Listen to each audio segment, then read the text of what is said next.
Hi all welcome back to learn CMA online classes. ഞാൻ ഇന്ന് വന്നിരിക്കുന്ന നമ്മുടെ കമ്പനീസ് ആക്ട് 2013 ഒരു ഫ്രഷ് ടോപ്പിക്കുമായിട്ടാണ്. നമ്മൾ ഇന്ന് പഠിക്കാൻ വന്ന ടോപ്പിക് എന്ന് പറഞ്ഞാൽ formation and incorporation of companies.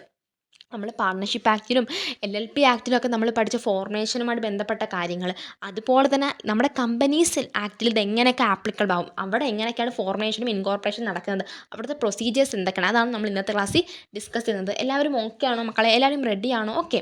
നമ്മൾ ഇന്ന് ഫസ്റ്റായിട്ട് പഠിക്കാൻ പോകുന്നത് formation of a company section 3. നമ്മുടെ കമ്പനീസ് ആക്ട് സെക്ഷൻ 3യിൽ പറഞ്ഞേക്കുന്ന കമ്പനിയുടെ ഫോർമേഷനെ പറ്റിയാണ് പഠിക്കാൻ പോകുന്നത്. എല്ലാവരും ഓക്കെ ആണോ നോക്കാം. Person who initiate promotion of a company are known as promoters. എന്താ മക്കളെ പറഞ്ഞത്? അതായത് നമ്മുടെ കമ്പനി ഫോം ചെയ്യുന്നതിന് ഇനിഷ്യേറ്റ് എടുക്കുന്ന പേഴ്സണെ പറഞ്ഞ പേരാണ് പ്രൊമോട്ടർ.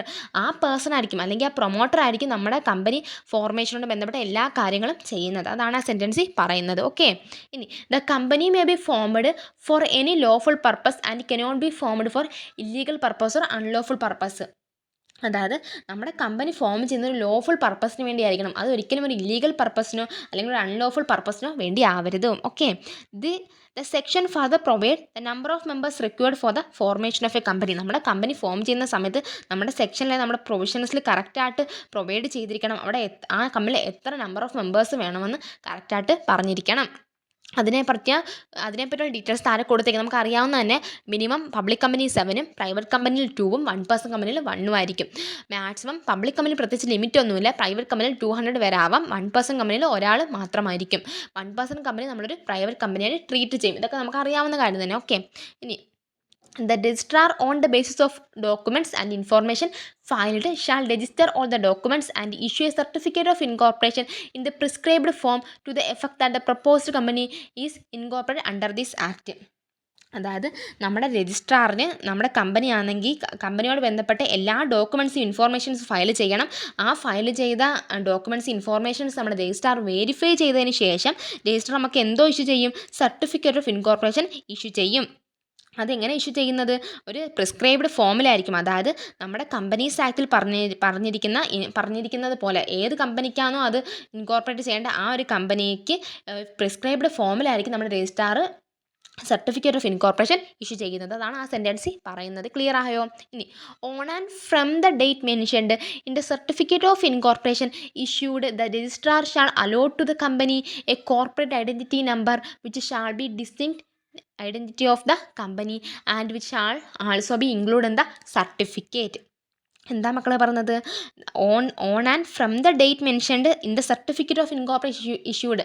അതായത് സർട്ടിഫിക്കറ്റ് ഓഫ് ഇൻകോർപ്പറേഷൻ ഇഷ്യൂ ചെയ്ത ഡേറ്റ് മെൻഷൻ ചെയ്തിട്ടുണ്ട്. നമ്മുടെ സർട്ടിഫിക്കറ്റ് ഓഫ് ഇൻകോർപ്പറേഷൻ നമ്മുടെ രജിസ്ട്രാർ വെരിഫൈ ചെയ്തതിന് ശേഷം നമുക്ക് സർട്ടിഫിക്കറ്റ് ഓഫ് ഇൻകോർപ്പറേഷൻ ഇഷ്യൂ ചെയ്തില്ലേ, ആ ഡേറ്റ് മെൻഷൻ ചെയ്തിട്ടുണ്ട്. നമ്മൾ രജിസ്ട്രാർ നമുക്ക് ഈ സർട്ടിഫിക്കറ്റ് ഓഫ് ഇൻകോർപ്പറേഷൻ ഇഷ്യൂ ചെയ്യുന്നതിൻ്റെ കൂട്ടത്തിൽ നമുക്ക് ഒന്നും കൂടെ അലോട്ട് ചെയ്ത് തന്നു. നമ്മുടെ സിൻ നമ്പറും കൂടെ നമുക്ക് അലോട്ട് ചെയ്ത് തന്നു. സിൻ നമ്പർ എന്ന് പറഞ്ഞാൽ കോർപ്പറേറ്റ് ഐഡൻറ്റിറ്റി നമ്പർ. ഈ കോർപ്പറേറ്റ് ഐഡൻറ്റിറ്റി നമ്പറും കൂടെ നമ്മുടെ കമ്പനിക്ക് വേണ്ടി നമ്മുടെ രജിസ്ട്രാർ അലോട്ട് ചെയ്ത് തന്നു. അതൊരു ഡിസ്റ്റിങ്ക്റ്റ് ഐഡൻറ്റിറ്റി ആണ്. നമ്മുടെ കമ്പനിയുടെ ഡിസ്റ്റിങ്ക്റ്റ് ഐഡൻറ്റിറ്റി ആയിട്ടാണ് ആ നമ്പറിനെ അറിയപ്പെടുന്നത്. അത് നമ്മുടെ കമ്പനിക്ക് മാത്രമുള്ള ഒരു നമ്പറാണെന്ന് പറയുന്നത്. ഓക്കെ. ഇനി the company shall maintain and preserve as it registered office copies of all documents and information filed clear dissolution under this act. അതായത് നമ്മുടെ കമ്പനീസ് ആക്ട് പ്രകാരം നമ്മുടെ കമ്പനി ഈ രജിസ്ട്രാറിന് കൊടുത്ത, അല്ലെങ്കിൽ രജിസ്ട്രാറിന് വെരിഫൈ ചെയ്യാൻ കൊടുത്ത, അല്ലെങ്കിൽ രജിസ്ട്രാർ ഓഫ് കമ്പനീസിന് വെരിഫൈ ചെയ്യാൻ കൊടുത്ത, കമ്പനീസ് വേണ്ട രജിസ്ട്രാറിന് വെരിഫൈ ചെയ്യാൻ കൊടുത്ത നമ്മുടെ എല്ലാ ഡോക്യുമെൻറ്റ്സും ഇൻഫോർമേഷൻസും നമ്മുടെ കമ്പനി ഡിസൊല്യൂഷൻ ആവുന്ന വരെ നമ്മൾ മെയിൻറ്റെയിൻ ചെയ്യുകയും പ്രിസർവ് ചെയ്യുകയും വേണം. ഇത്രയാണ് നമ്മൾ പഠിച്ചത്. ഇത്രയും എല്ലാവർക്കും ക്ലിയർ ആയോ? ഇത്രയും പോലെയാണ് നമ്മൾ പ്രത്യേകം പഠിക്കുന്നതെന്ന് പറഞ്ഞാൽ കമ്പനി ഫോം ചെയ്യാൻ വേണ്ടി നമ്മളൊരു പേഴ്സൺ ഇനിഷ്യേറ്റ് ചെയ്യുമ്പോൾ ആ പേഴ്സണെ പറഞ്ഞ പേരാണ് പ്രൊമോട്ടർ. ബാക്കിയെല്ലാം നമുക്ക് അറിയാവുന്ന തന്നെ.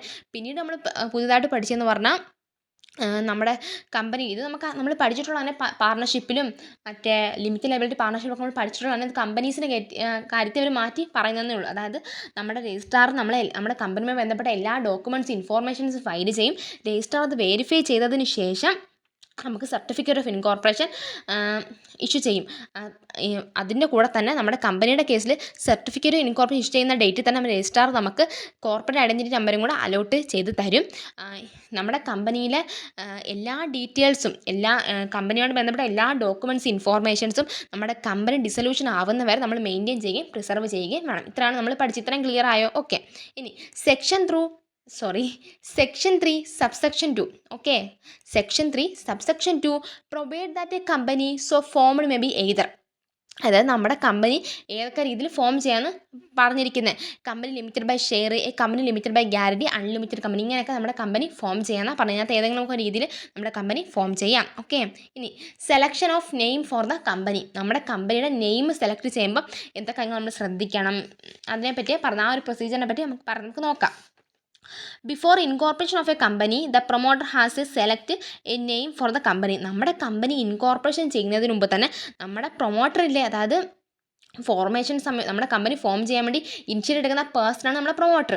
ആ പ്രൊമോട്ടർ ആണെങ്കിൽ നമ്മുടെ കമ്പനിക്ക് ഒരു നെയിം സെലക്ട് ചെയ്തിരിക്കണം. എന്താ മക്കളെ പറയുന്നത്, നമ്മുടെ കമ്പനി ഇൻകോർപ്പറേഷൻ ചെയ്യുന്ന സമയത്ത് നമ്മുടെ പ്രൊമോട്ടർ നമ്മുടെ കമ്പനിക്ക് ഒരു നെയിം സെലക്ട് ചെയ്തിരിക്കണം. ഓക്കെ, ഇനി while selecting the name of the company the promoter has to comply with the provisions of rule 8 which give the list of undesirable name that cannot be adopted. അതായത് നമ്മുടെ promoter name select ചെയ്യുന്ന ടൈമിൽ നമ്മുടെ rule 8 കുറച്ച് provisions പറഞ്ഞിട്ടുണ്ട്. ആ provisions comply ചെയ്തുകൊണ്ട് വേണം നമ്മുടെ പ്രൊമോട്ടർ നെയിം സെലക്ട് ചെയ്യാൻ. ആ റൂൾ 8 പറഞ്ഞ പ്രൊവിഷൻ എന്ന് പറഞ്ഞാൽ കുറച്ച് ലിസ്റ്റ് പറഞ്ഞിട്ടുണ്ട്, കുറച്ച് അൺഡിസൈറബിൾ നെയിമിൻ്റെ ലിസ്റ്റ് പറഞ്ഞിട്ടുണ്ട്. ആ ലിസ്റ്റൊന്നും നമ്മുടെ കമ്പനിയുടെ നെയിമിന് വേണ്ടി അഡോപ്റ്റ് ചെയ്യാൻ നമ്മുടെ പ്രൊമോട്ടറിന് പറ്റില്ല. ആ അൺഡിസൈറബിൾ നെയിംസ് ഒന്നും നമ്മുടെ കമ്പനിക്ക് വേണ്ടി അഡോപ്റ്റ് ചെയ്യാൻ നമ്മുടെ പ്രൊമോട്ടറിന് പറ്റില്ല. അതിൻ്റെ കൂടെ ഞാൻ നിങ്ങൾക്ക് കുറച്ചും കൂടി ഡീറ്റെയിൽസ് തരാം. നമ്മൾ LLP പഠിച്ചില്ലായിരുന്നോ? LLPയുടെ നെയിം നമ്മൾ ചെയ്യുന്ന സമയത്ത് നമ്മൾ പാർട്ണർഷിപ്പിലും പഠിച്ചതാണ്, LLPയിലായാലും പാർട്ണർഷിപ്പിലും നമ്മൾ പഠിച്ചതാണ്. അവിടെ നമ്മൾ നെയിം സെലക്ട് ചെയ്യുന്ന സമയത്ത് നമ്മൾ റോയൽ ടച്ചുള്ള നെയിമോ അല്ലെങ്കിൽ നമ്മുടെ ഗവൺമെൻറ്റുമായിട്ട് റിലേറ്റ് ചെയ്ത നെയിമോ, അതുമല്ലെങ്കിൽ നമ്മുടെ നെയിം നമ്മൾ സെലക്ട് ചെയ്യുന്ന നെയിം നമ്മുടെ നിലവിലുള്ള ഏതെങ്കിലും എക്സിസ്റ്റിംഗ് കമ്പനിക്ക് ഉണ്ടെങ്കിൽ, അല്ലെങ്കിൽ എക്സിസ്റ്റിംഗ് കമ്പനിയുടെ നെയിമുമായിട്ട് സിമിലറുള്ള നെയിമോ നമുക്ക് നമ്മുടെ കമ്പനിക്ക് വേണ്ടി സെലക്ട് ചെയ്യാൻ പാടില്ല. ആ ഒരു കാര്യം നിങ്ങൾ ഓർത്ത് വെച്ചിരിക്കണം. ആ ഒരു പോയിൻറ്റും കൂടെ നിങ്ങൾ ഈ selection of name for the കമ്പനിയിൽ ആഡ് ചെയ്യാൻ ഓർക്കുക. എന്തൊക്കെയാണ്? ഗവൺമെൻറ്റോട് റിലേറ്റ് ചെയ്ത നെയിമോ, റോയൽ ടച്ചുള്ള നെയിമോ, പിന്നെ നമ്മുടെ മറ്റേ എക്സിസ്റ്റിംഗ് കമ്പനീസിലുള്ള ഏതെങ്കിലും നെയിമോ, അതുമല്ലെങ്കിൽ എക്സിസ്റ്റിംഗ് കമ്പനിയുടെ നെയിമുമായിട്ട് ബന്ധപ്പെട്ട സിമിലർ നെയിംസോ നമ്മുടെ കമ്പനിക്ക് വേണ്ടി നമ്മുടെ ആർക്ക് സെലക്ട് ചെയ്യാൻ പാടില്ല? നമ്മുടെ പ്രൊമോട്ടറിനെ സെലക്ട് ചെയ്യാൻ പറ്റില്ല. അതുമല്ലെങ്കിൽ ഏതെങ്കിലും ട്രേഡ് മാർക്കുമായിട്ട് ബന്ധപ്പെട്ട, അതായത് ട്രേഡ് മാർക്കുമായിട്ട് ബന്ധപ്പെട്ട ഒരു നെയിമൊന്നും നമ്മുടെ കമ്പനിക്ക് വേണ്ടി സെലക്ട് ചെയ്യാൻ പറ്റില്ല. അതും കൂടെ ഓർത്ത് വെച്ചിരിക്കണം. ഓക്കെ, ഇനി rule 9 provide for the reservation of name. നമ്മുടെ റൂൾ 9 പ്രകാരം നമ്മുടെ നെയിം റിസർവ് ചെയ്ത് വെക്കണം. നമ്മുടെ പ്രൊമോട്ടർ നമ്മുടെ കമ്പനിക്ക് വേണ്ടി സെലക്ട് ചെയ്ത നെയിം റിസർവ് ചെയ്ത് വെക്കണം. ഇനി an application for the reservation of name shall be made in form INC1 along with the ഫീ. അതായത് നമ്മൾ നെയിം റിസർവ് ചെയ്ത് വെക്കുമ്പോൾ നമ്മളൊരു ആപ്ലിക്കേഷൻ കൊടുക്കണം. ആ ആപ്ലിക്കേഷൻ കൊടുക്കേണ്ടത് ഫോം നമ്പർ INC1 അതും ഫീയോട് കൂടി വേണം ഒരു ആപ്ലിക്കേഷൻ കൊടുക്കാൻ. ഇനി the company shall give notice to the registrar of such provisions in form number INC2 form number INC7 along with the fee at the time of incorporation of the company. അതായത് നമ്മുടെ name select ചെയ്യുന്ന ആ പ്രൊവിഷനുമായിട്ട് ബന്ധപ്പെട്ട് നമ്മുടെ company, അതായത് ഇപ്പോൾ പുതുതായിട്ട് രൂപപ്പെട്ട കമ്പനിയാണ്, പുതുതായിട്ട് തുടങ്ങിയ കമ്പനിയാണെങ്കിൽ ഫോം നമ്പർ INC2 അല്ലെങ്കിൽ ഫോം നമ്പർ INC7 ഫീയോട് കൂടി രജിസ്ട്രാറിന് ഒരു നോട്ടീസ് നൽകണം. നമ്മുടെ കമ്പനി ഏത് പ്രൊവിഷനോട് ബന്ധപ്പെട്ട് നമ്മുടെ ഈ നെയിം സെലക്ട് ചെയ്യുന്ന പ്രൊവിഷനോട് ബന്ധപ്പെട്ട് ഫോം നമ്പർ INC2 പ്രകാരം അല്ലെങ്കിൽ ഫോം നമ്പർ INC7 പ്രകാരമോ ഫീയോട് കൂടി ഒരു നോട്ടീസ് രജിസ്ട്രാറിന് നൽകണം. ഇൻകോർപ്പറേഷൻ ടൈമിൽ, കമ്പനി ഇൻകോർപ്പറേറ്റ് ചെയ്യുന്ന ടൈമിൽ വേണം ഈ ഒരു നോട്ടീസ് രജിസ്ട്രാറിന് നൽകാൻ. ഇനി in case of existing company, നമ്മൾ തൊട്ടുമുമ്പ് പറഞ്ഞത് ഒരു ന്യൂ കമ്പനി ഫോം ചെയ്യുന്ന കേസാണ്, ന്യൂ കമ്പനി ഇൻകോർപ്പറേറ്റ് ചെയ്യുന്ന ടൈമിലാണ്. ഇനി പറയാൻ പോകുന്നത് ഇൻ കേസ് ഓഫ് എക്സിസ്റ്റിംഗ് കമ്പനിയുടെ നെയിമാണ് നമ്മൾ സെലക്ട് ചെയ്യുന്നെങ്കിൽ, അല്ലെങ്കിൽ ആ കമ്പനിക്ക് ഒരു പേരുള്ളത് ആ പേര് വേണം പുതിയൊരു നെയിം നമ്മൾ സെലക്ട് ചെയ്യുന്നതെന്ന് വെച്ചോ. In case of existing company the same shall be filed in form number MGT14 within 13 days along with fee. അതായത് എക്സിസ്റ്റിംഗ് കമ്പനിയുടെ കേസിലാണെങ്കിൽ നമ്മൾ രജിസ്ട്രാറിന് ഏത് ഫോം നമ്പർ പ്രകാരം, ഫോം നമ്പർ MGT14 പ്രകാരം ഫീയോട് കൂടി വിത്തിൻ 13 daysനുള്ളിൽ എക്സിസ്റ്റിംഗ് കമ്പനി നമ്മുടെ രജിസ്ട്രാറിന് കൊടുത്തിരിക്കണം. ആ ഒരു നോട്ടീസ് ഫയൽ ചെയ്തിരിക്കണം, അല്ലെങ്കിൽ രജിസ്ട്രാറിന് അയച്ച് കൊടുത്തിരിക്കണം. ഇത്രയാണ് നമ്മൾ selection of name for the company. നമ്മൾ നേരത്തെ ഫോർമേഷൻ ഓഫ് കമ്പനിയുടെ കൊടുത്ത് നമുക്ക് മാർക്കിൻ്റെ ഇതനുസരിച്ച്, മാർക്കിൻ്റെ വെയിറ്റേജ് അനുസരിച്ച് ഈ selection of name for the company കൂടെ എഴുതി ചേർക്കാവുന്നതാണ്. അല്ലെങ്കിൽ ചിലപ്പോൾ സെപ്പറേറ്റ് ആയിട്ട് നിങ്ങൾക്ക് എഴുതാം. ഇനി ഫോർമേഷൻ ഓഫ് കമ്പനി ആയിട്ട് മാത്രം ചോദിക്കുന്നത്, അതും നിങ്ങൾക്ക് ആ ഒരു പോയിന്റിൻ്റെ കൂടെ, നമ്മൾ പഠിച്ച ഇത്രയും പോയിന്റിൻ്റെ കൂടെ ഈ ഒരു പോയിന്റും കൂടെ നമുക്ക് ആഡ് ചെയ്യാമെന്നാണ് ഞാൻ പറഞ്ഞത്. ക്ലിയർ ആയോ? ഇത്രയും ക്ലിയർ ആയോ? നമ്മൾ ഇത്രയും പഠിച്ച എന്തൊക്കെയാണ്? ഫോർമേഷൻ ഓഫ് എ കമ്പനിയെ പറ്റി പഠിച്ചു. അതായത് നമ്മുടെ കമ്പനിയോട് ബന്ധപ്പെട്ട എല്ലാ കാര്യങ്ങളും ഇനിഷ്യേറ്റഡ് ചെയ്യുന്ന പേഴ്സണാണ് പ്രൊമോട്ടർ. നമ്മുടെ ആ കമ്പനിയിൽ ലോഫുൾ പർപ്പസ് മാത്രമേ ഫോം ചെയ്യാൻ പറ്റത്തുള്ളൂ. അൺലോഫുൾ ആയിട്ടുള്ളതോ ഇല്ലീഗൽ ആയിട്ടുള്ള പർപ്പസോ ഒന്നും ഫോം ചെയ്യാൻ പറ്റത്തില്ല. അതുപോലെ നമ്മുടെ ആ കമ്പനിയുടെ സെക്ഷൻസ് നമ്മുടെ കമ്പനിയിൽ എത്ര നമ്പർ ഓഫ് മെമ്പേഴ്സ് വേണമെന്ന് എടുത്ത് പറഞ്ഞിരിക്കണം. മിനിമം എത്ര, മാക്സിമം എത്ര എന്ന് പറഞ്ഞിരിക്കണം. പ്രൈവറ്റ് കമ്പനി ആണെങ്കിൽ മിനിമം 2ഉം മാക്സിമം 200 വരെ ആവാം. പബ്ലിക് കമ്പനി ആണെങ്കിൽ മിനിമം 7ഉം മാക്സിമം അൺലിമിറ്റഡ്. പ്രത്യേകിച്ച് റെസ്ട്രിക്ഷൻസ് ഒന്നുമില്ല, എത്ര വേണമെങ്കിലും ആവാം. 1% കമ്പനി ആണ് മിനിമം ആണെങ്കിൽ മാക്സിമം ആണെങ്കിലും ഒരാൾ മാത്രമേ പറ്റത്തുള്ളൂ. 1% കമ്പനിയെ നമ്മൾ ഒരു പ്രൈവറ്റ് കമ്പനി ആയിട്ടാണ് ട്രീറ്റ് ചെയ്യുന്നത്. അതുപോലെ തന്നെ നമ്മൾ രജിസ്ട്രാറിന് നമ്മുടെ കമ്പനിയുമായിട്ട് ബന്ധപ്പെട്ട എല്ലാ ഡോക്യുമെൻറ്റ്സും ഇൻഫോർമേഷൻസും നമ്മുടെ കമ്പനി രജിസ്ട്രാറിന് അല്ലെങ്കിൽ പ്രൊമോട്ടർ, കമ്പനിയല്ല, കമ്പനി ഫോം ചെയ്തിട്ടല്ലോ, കമ്പനി അവിടുത്തെ പ്രൊമോട്ടർ, കമ്പനി ഫോം ചെയ്യാൻ വേണ്ടി ഇനിഷ്യേറ്റ് ചെയ്യുന്ന പേഴ്സൺ പ്രൊമോട്ടർ എല്ലാ ഡോക്യുമെൻറ്റ്സ് ഇൻഫോർമേഷൻസ് നമ്മൾ രജിസ്ട്രാറിന് ഫയൽ ചെയ്തിരിക്കണം. രജിസ്ട്രാർ അത് വെരിഫൈ ചെയ്തതിന് ശേഷം നമുക്ക് സർട്ടിഫിക്കറ്റ് ഓഫ് ഇൻകോർപ്പറേഷൻ ഇഷ്യൂ ചെയ്യും.